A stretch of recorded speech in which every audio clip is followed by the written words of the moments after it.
And you know what the model of this is? You burn it, we build it. Absolutely. I haven't seen that, no. It's on the back of a lot of these cars. Well, that's great. If I can find one, I'm going to take one home and put it on my truck. Well, we got 500 and they're gone now. Yeah. We ordered some more. But now, this is great. I'm having fun this weekend.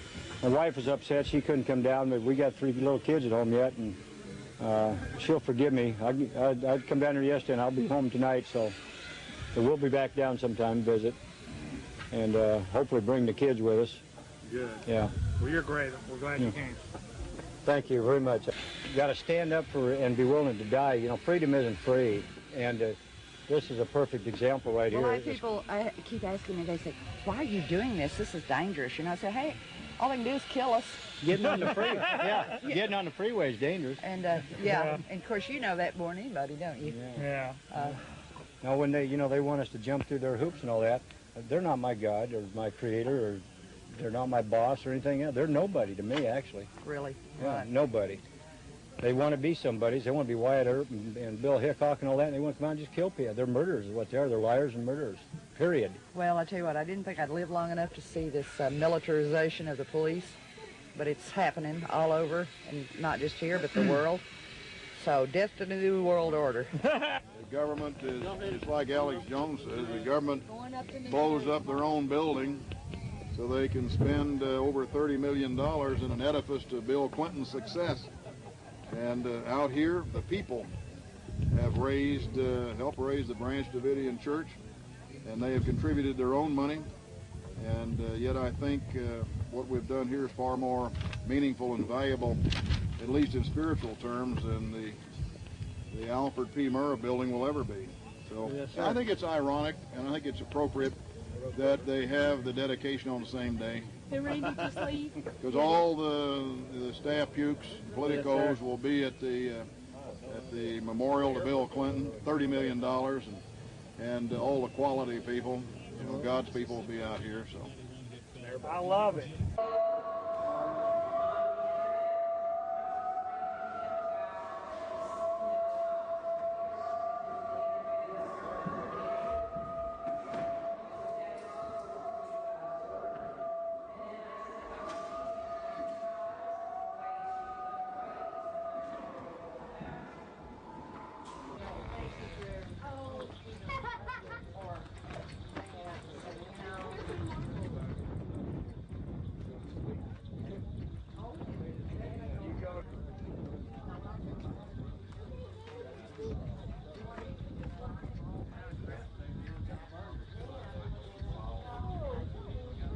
Yeah, y'all are from the Michigan State Militia?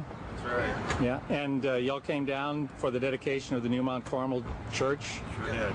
Sure did. And why did you do that? Well, we felt it was part of our duty to come down and talk to the people, ask for their forgiveness for our inadequate response 7 years ago. And we had a plaque we wanted to present the victims with.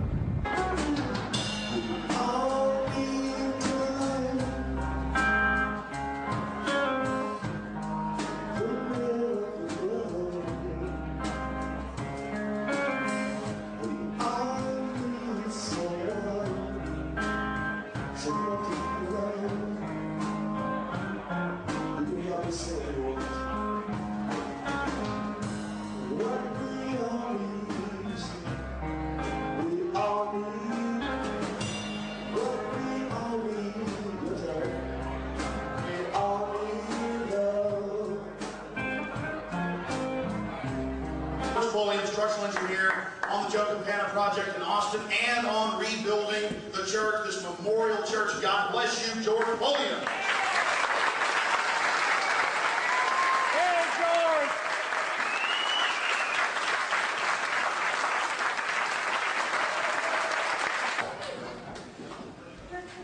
Then a few months later, Alex called me up again and said, "Hey, George, you want to do it again?" I said, "Sure, where?" He said, "Waco." I said, "What are we going to build?" He said, "A church." I said, "Okay." He said, "It's going to be at Mount Carmel." I said, "Absolutely. I'm in for it." So I drew up a set of plans, showed it to David Thibodeau, showed it to Clive. They really liked it. We started construction. That was about 32 weeks ago. So what you see here, since we only worked on Sundays really, is the results of 32 days of construction. Hundreds of volunteers, $92,000 of donated cash that came in $5 bills, $10 bills, and a few very, very special people that donated thousands of dollars. So what you see here is a result of America.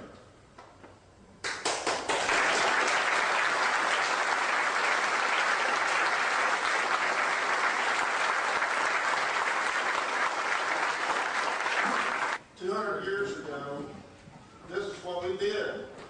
If we needed a church, the community got together and built a church. If someone needed a barn, they got together and built a barn. If we needed a house, they'd get together and they would build a house. So we were able to build a house of worship. Now, why in the world did we have to do this 7 years after the place was burned down? I, like hundreds of other people, watched the news back in April 1993. And I couldn't understand why the government was doing that to a group, to a religious group. They have different beliefs than I did. Does that mean that we're supposed to kill them? They have different beliefs than I do. Does that mean that we send tanks in? No. They have different beliefs. Does that mean that we're supposed to send in the CS gas? No. They have different beliefs. Does that mean that we have a sniper across the street that takes out a woman breastfeeding her baby? No. No. Why has the American people allowed the federal government to do that to its people? I haven't been able to figure that out yet. But I sit back and I look and I think if the government can do that to the Branch Davidians, they can do it to the Baptists, they can do it to the Lutherans, they can do it to the Catholics, they can do it to the Jews, they can do it to the blacks, they can do it to the Mexicans, they can do it to anyone. And the only way that we can stop it is we have to stand up for what's right and build churches and build houses and build barns and build this nation back.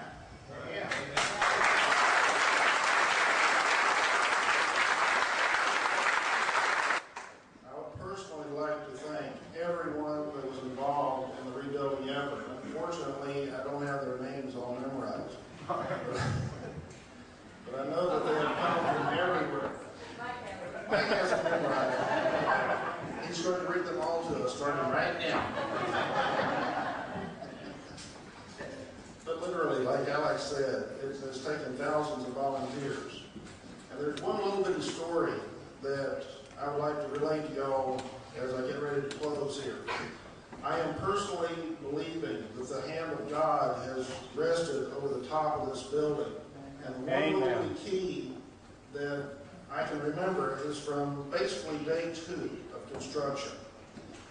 Without getting into massive details, we drew up the plans. We had 150 some odd people out here ranging in age from about 4 to 80, digging holes for the footings, for the foundation for this building.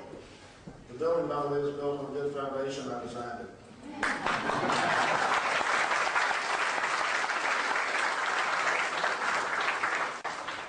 If y'all look around the side of the building, there are these cylindrical pieces of concrete that are holding the building up. And underneath that is a large pad of concrete. It's about 3 foot by 3 foot square. We needed 58 what are called sonocubes. It's just a cardboard form that creates the cylinders for the concrete to be poured into. We needed 58 of them. Alex put out the call, says we need 58. I brought 4, someone else brought 2, someone else brought 1. You know how many were donated? 59.